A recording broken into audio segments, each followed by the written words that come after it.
Hello everyone, in physics classes we are doing unit dual nature of radiations and matter, and right now we are solving the NCERT exercise of the same unit. We have done 3 numericals in our previous class, so moving to the fourth numerical of the same unit. So let's reading the statement. Monochromatic light of wavelength 632.8 nanometer. Wavelength is given 632.8 nanometer is produced by a helium neon laser. The power emitted is 9.42 milliwatt. Power emitted is 9.42 milliwatt. Students, while solving the numericals, keep it in your mind, you need to convert all the given units into the SI units. So nanometer, I can write 632.8 into 10 to the power minus 9 meter. Milliwatt, I can write 42 into 10 to the power minus 3 watt. Okay, the next, here 3 parts are there. In first part, it is asked, find the energy and momentum of each photon in the light beam. So we need to calculate energy and momentum. In second part, how many number of photons per second on average arrive at the target irradiated by this beam. So we need to calculate number of photons per second. And in the third part, it is asked that how fast does a hydrogen atom have to travel in order to have the same momentum as that of photon. We have calculated the photon. So if using the same momentum, a hydrogen atom is moving, then how fast it should require to move. So velocity of the hydrogen atom. These 3 parts are asked by this, and the given is monochromatic wavelength and the power associated. And the experiment is done with the help of helium neon laser, that is a source of light. Okay, so with the first part, we need to calculate energy and momentum. We know energy is given by h nu, but we have given the value of wavelength, not of the frequency. So we can write this formula in the forms of wavelength, hc by lambda. So 6.63 into 10 to the power minus 34 into c, velocity of light, 3 into 10 to the power 8. Lambda is the wavelength, 632.8 into 10 to the power minus 9. All values we have, so we can calculate the energy, and by calculation we get its value 3.14 into 10 to the power minus 19 joule. In last class also I have told you, if we are using the value, using the formula of energy E is equals to h nu, then the energy we will get always in the form of joule.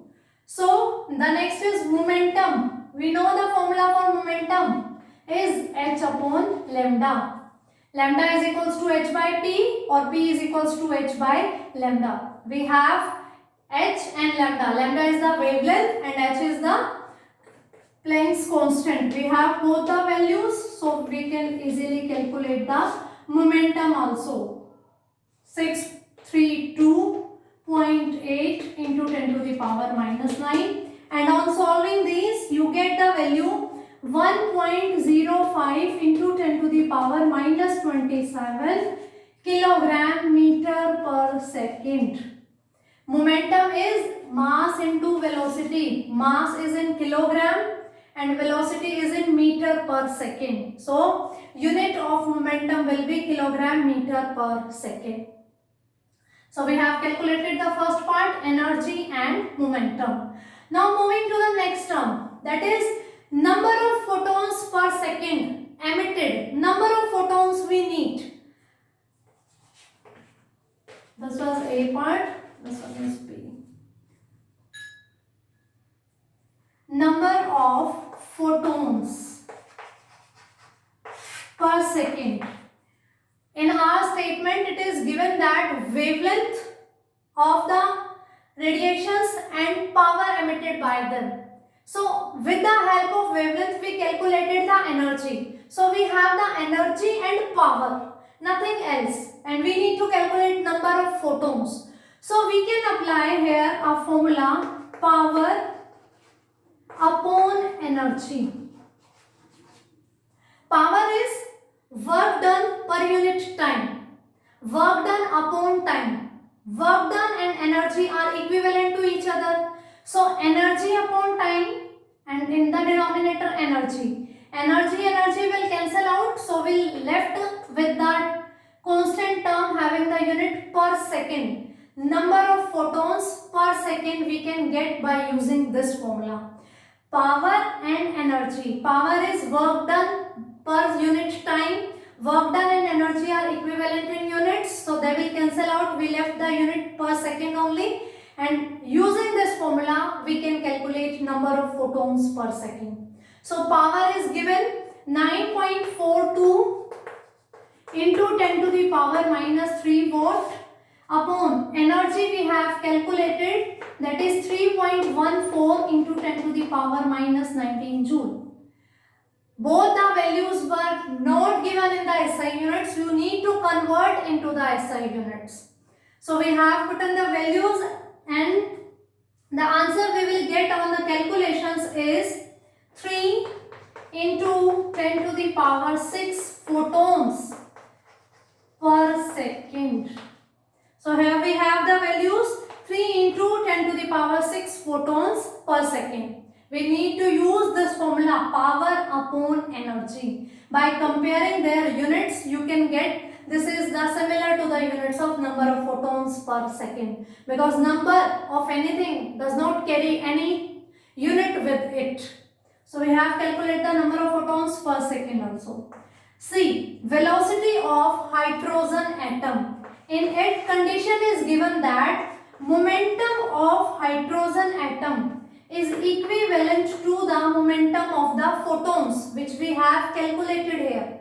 Momentum of hydrogen atom is equivalent to this, and this we have already solved, is equals to 1.05 into 10 to the power minus 27 kilogram meter per second.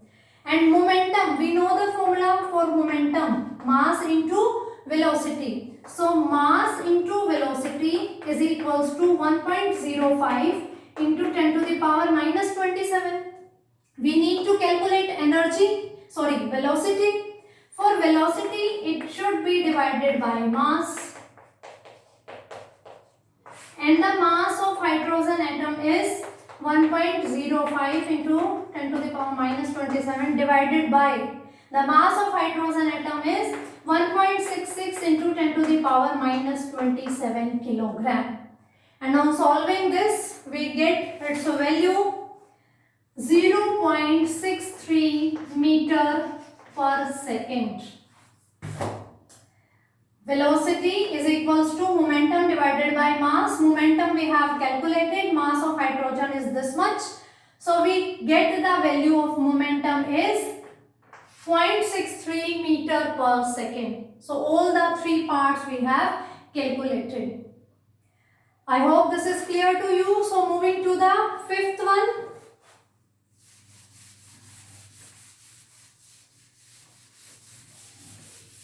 Again I am repeating my statement. For solving the numericals, your theoretical concept should be clear. If you do not have command of the theoretical concepts, then it is going to be difficult for you to solve the numericals. Because numericals are nothing, they are practical applications of all the theoretical concepts. So moving to the question 5th. The energy flux of sunlight reaching the surface of earth is 1.388 into 10 to the power 3 volt per meter square. Energy flux is power per unit area. It is given the energy flux of sunlight, that means power per unit area is given, and that is 1.388. Question number 5. Electric flux, or you can write power, is power per unit area 1.388 watt per meter square. How many photons per square meter are incident on the earth per second? Means again it is asking about the number of photons, but it is asking number of photons per square meter, means per unit area and per second also. Assume that the photons in the sunlight have an average wavelength of 550 nanometer. Sunlight's wavelength is given, its electric flux means power per unit area is given, and now it is asking about the number of photons per unit area and per unit time is how much. So again we are going to use number of photons will be equals to power upon energy. It is asking about number of photons per unit area. Already power is given, power electric flux is given, this much watt per unit area. So no need to apply anything else in the formula. We are going to use this much power only because this is given already per unit area, and we need to calculate number of photons also per unit area, but we need energy, and here we are given with the wavelength. So I can write power upon h nu. We need to write in the terms of wavelength, hc upon lambda, that will shift into the numerator. Power into wavelength upon Planck's constant into velocity of light. So n is equals to, power is 1.388, wavelength is 550 nanometer, means 550 into 10 to the power minus 9 meter. 550 into 10 to the power minus 9 upon h is Planck's constant 6.63 into 10 to the power minus 34. C is the velocity of light 3 into 10 to the power 8. So on calculating these values we get 3.84 into 10 to the power 21 photons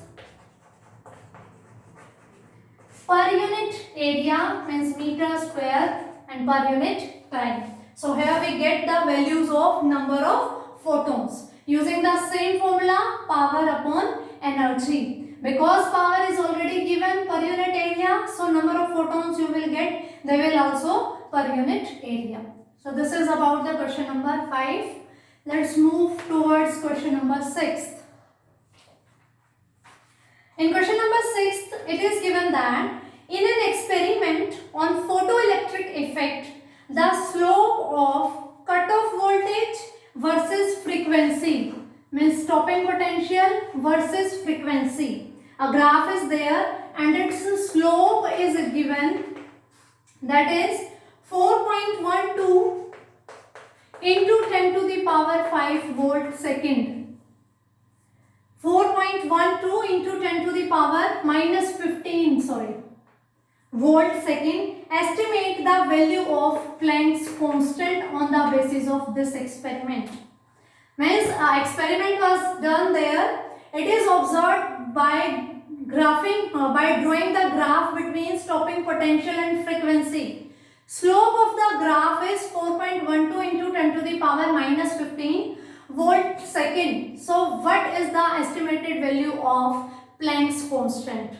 We know that using the Planck's equation, kinetic energy is given by h nu minus h nu naught, energy supplied to the metallic surface minus its work function, and kinetic energy is also related to the potential by the formula charge into potential. So we can directly write EV naught is equals to h nu minus h nu naught, or I can write V naught is equals to h nu by E minus h nu naught by E. If you compare this equation with it, y is equals to mx plus c. V naught variable on the y-axis, nu another variable on the x-axis, and remaining terms are constant. H is constant, E charge is constant. Again H mu naught, threshold frequency for a metal is constant and E is again constant.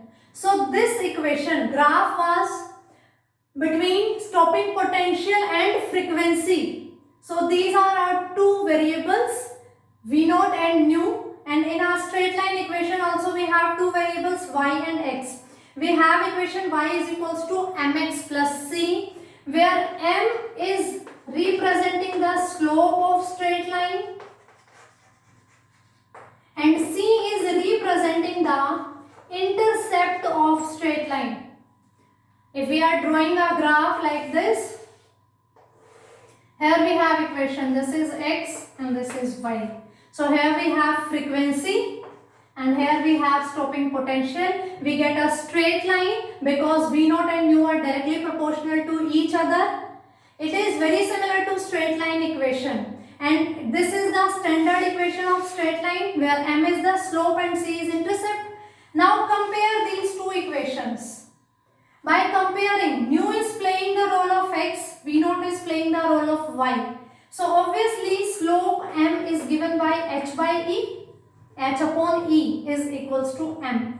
By comparing these two equations, so we get slope is equals to h by e. H is Planck's constant and e is the charge on electron. So we need to calculate finally h na. H is Planck's constant, that is given by m into e. M is slope, not mass. Don't get confused in the mid of the numerical. M is the slope of the straight line and it is already given to us. Slope of the graph, that is 4.12 into 10 to the power minus 15 into charge of the electron is 1.6 into 10 to the power minus 19.